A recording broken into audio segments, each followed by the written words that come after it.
Hi everyone, welcome back for my channel. For today's video, finally na meron na akong medical tomorrow in St. Luke's.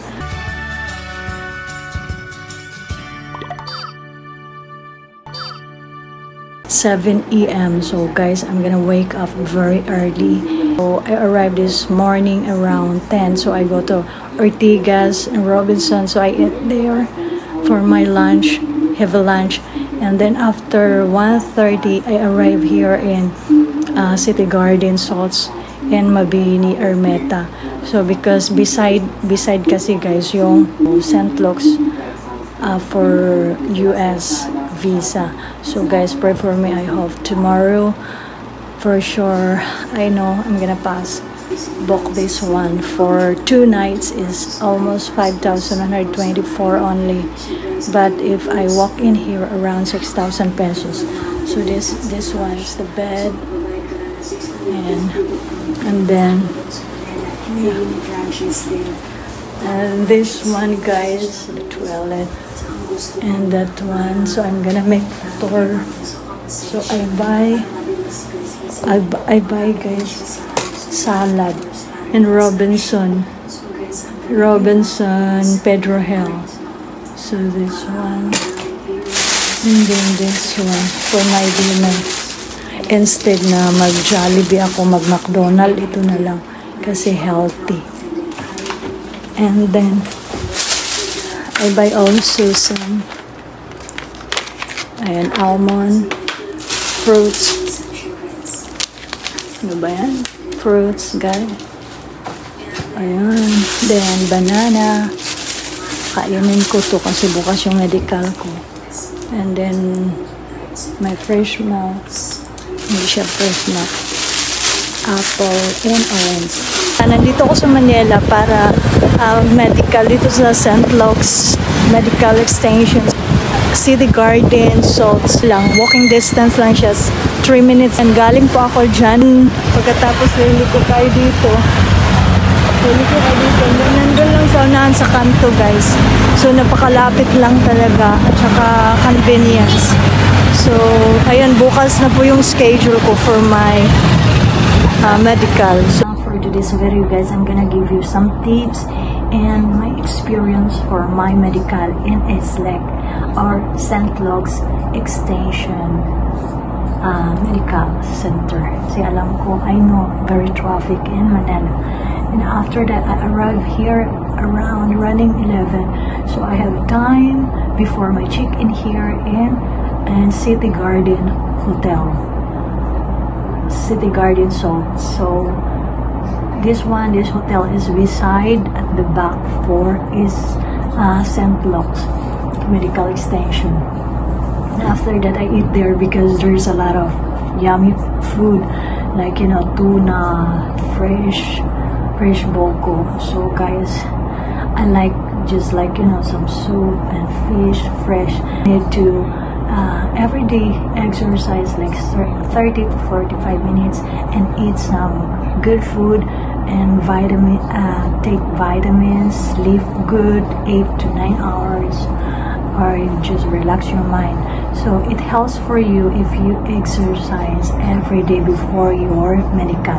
So my habit is I always exercise, even my medical is low, it's so far before.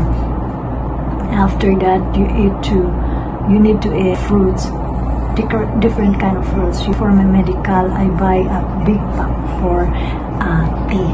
So guys, pasensya na kasi hindi ko na-take, no? Ang naalala ko, when I came first there, and then I gave my appointment, my Xerox ang passport, my vaccination, Xerox lahat guys. And then kailangan i-print nyo yung appointment for interview. And then i-print nyo yun, i-attach mo doon. Then pagkatapos, kauupo sa ay mag-picture ka muna doon sa photo shoot. And then picturean ka muna. And then para sa latest, pag pangalawa din, pinaupo na ako doon. I'm gonna sit there, and then they call me because I'm number 6. Tinawag na ako. Dumiretso na ako. Ang bilis akin guys, grabe. And then after that, nakaupo ko, tinanong niya ako, oh ma'am, what's your name? what's the name, who's petitioner, and what's the name of petitioner.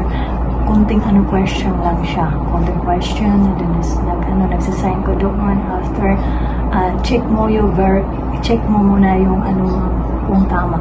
So biometric ako doon, biometric. After that, binigay na sa akin yung papel. Akit ka doon sa 3rd floor, like chine-check yung ko, yung height ko, yung blood pressure ko. Before pala nagpaano pa ko ng dugo, before sa check ng height ko, sa kilo ko, and then na-check my heart rate, and then ayan, kinuha ko na guys, kasi okay na naman siya nung bumalik na ako dito sa hotel. At pagkatapos doon, nag-proceed na din ako doon sa cashier, nagpipay ako. Ganon, na bayad ko 28,600 something. So, hindi ko nakalimutan ko. Basta ipopost ko na lang dito. Ito po siya yung nag-x-ray na ako. Pumunta na ako doon. X-ray. 2 beses talaga. And then, ito pa talagang kwintas ko na naiwan doon. Kasi nalagay ko doon. I just fold and put at the top only, kasi may basket na ilalagay yung mga staff mo doon. If ever may may kasama ka, nunit na lang magdala sa loob, ganun. Madali lang. So, ayun, nubad, kailangan magsuot ka ng, you need to wear mga lows para mabilis yung pag-change, kasi pag x-ray, may ilalagay talaga dito. And then, ayun, doon ako sa loob guys. She said, "Ma'am, inhale, exhale. Just follow my instruction. Inhale, exhale." Hindi, nakalimutan ko ganun. Ganon daw. May ilalagay kasi dito ng mabigat. Kailangan ganun. Ayun, ganun. Okay, I just repeat again kasi hindi ko nadikit ganun. So before that, grabe yung prayer ko guys. Oh my God. And after that, paglabas na din, okay na ma'am. Okay na ma'am. Din nakita ko yung yung x-ray ko kasi na may monitoring. Nagulat ako, sana sabi ko sana cleared ganun, kasi may nakita ko smoke, parang kinabahan ako. And after that, pero positive pa rin ako na okay talaga yung wala talaga mosquito. And after that guys, pumunta na rin ako doon sa nag-wait ako sa doctor na sa eye test pa pala, eye test. And then okay naman yung eye test ko. Excuse me. Wala na. Eye test, and then okay naman. And after that, pinaantay ako sa doon sa reception area, kasi yung doctor 8:30. So, ayan, natapos naman yung ko. I breakfast already, so I wait for 30 minutes there. And then after that, they call my name, and then they call, because that's the last examination, all examination. Tinatanong, they asked you if you have a tuberculosis, if you have a cancer, if you have a thyroid, if you have medication or maintenance, something like that. You just say no if you are medication before. So, said the doctor, while you change the clothes, ma'am, take up the clothes, you need to look the liters there, the liters like that, kasi makikita pag inuubo ka ganon, then I'll change maano yung lungs mo, so maano madidetect nila. So, well, naghubad ng shoes, nakatingin na rin ako, and then after that, okay, ang bilis kasi no, wala. Then ito lang siya, kasi may vaccine ako dati sa bata ako, 5 years na, wala na yung mama ko, patay na, and then wala na din yung record. And then, yung hinahanap sa akin, sabi ko, ma'am, wala pa akong record. Sa reception, tinawag na yung pangalan ko.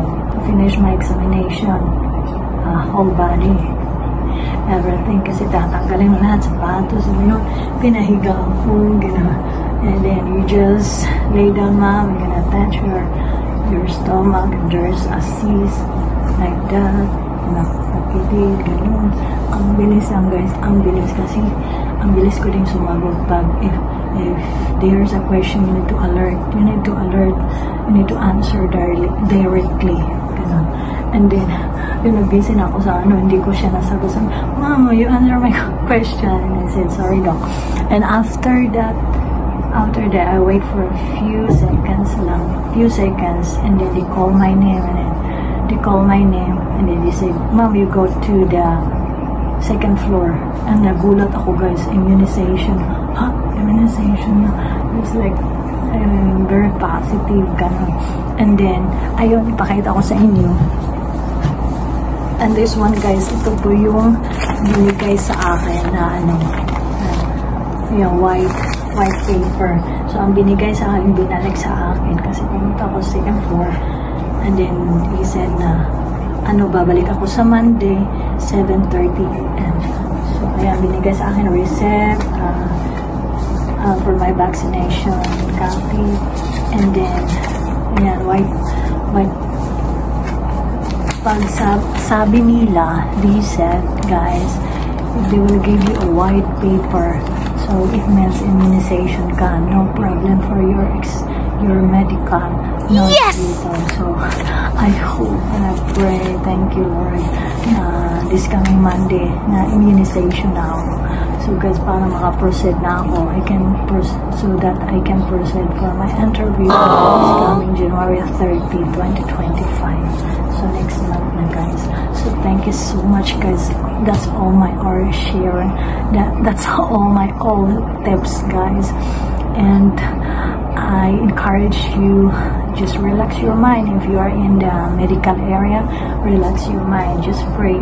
And kung giginawin ka, dala ka na lang ng jacket. Huwag kang magsuot ng sleeveless or malamig dito. Baka ubuhin ka. Pag makita lang yung ubo ka, i-sputum ka. And then, dala ka na lang ng jacket. And then, kung hindi ka ginawin, magsuot. So, guys, yun lang yung tips ko at saka encouragement. Ayan, stay safe palagi.